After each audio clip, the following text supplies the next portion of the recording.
Hi guys, isang mapagpalang buhay. For today's video, aking ipapakita sa inyo ang pag-unboxing ng aking na-order sa TikTok na Hanabishi rice cooker. Yun. Napakaganda nito guys dahil kaya nga napabudol ako kahit na medyo pricey, pero alam ko naman guys na kung kaya kong nabili ito, mas lalong kaya nyo pong bilhin ito. Yun. Kaya, i-check out nyo na guys kasi maganda ang quality ng Hanabishi rice cooker. At saka, syempre, pagka panghandaan, ay ito'y swak na swak. Yan. So, umpisa natin pag-unboxing. Medyo mahirap kasi nakabubble wrap talaga siya guys. Safe na safe po ang dumating sa aming pinagtatrabahuan. Kasi doon ko po in-address para doon ko rin ma-receive yung aming order. So, yung link nito guys, ilalagay ko na lang po sa yellow basket.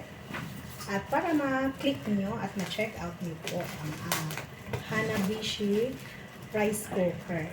So, marami namang klaseng rice cooker guys, pero ito lang yung kinuha ko since ito yung medyo sa akin, pasado sa akin, talagang hindi pang lasa kasi lumot pagkain.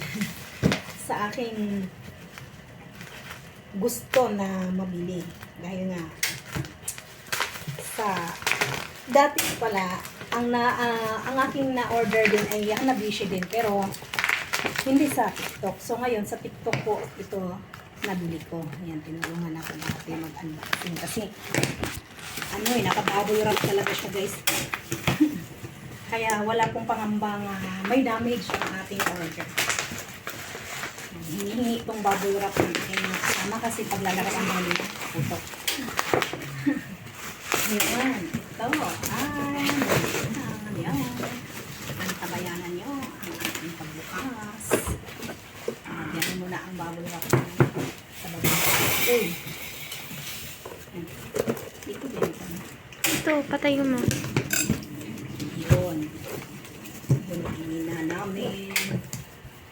Ito na, nandito na. Huwag mo punitin ang bag, sayang. Yun. Ay, ito na siya. Ito na siya. Ito ba? So, ito na nga guys, na-unboxing na namin yung rice cooker na Hanabishi. Ano po siya guys? 1.8 liters. Kumbaga, 8 to 10 cups. So, kasyang-kasya to sa mga siguro 1 kilo kalahati. Ayun. Ito ang takip niya. Ito pala siya. Wait lang. Ito yung manual niya for sure. Tapos, mayroon na rin siyang steamer. Malaki. Malaki din yung steamer. Pero unlike sa dating Hanabishi kasi babasagin yung takip. Pero ito, hindi babasagin yung takip. Pero maganda naman. O, syempre, may mga sandok, di nawawala. At saka yung measuring cup niya at yung kanyang cable. So, yun, malaki siya. At, talagang, diba? Narinig niyo naman. Ay. So, ito na po yung kabuuan ng Hanabishi na rice cooker. So, videohan mo dito banda.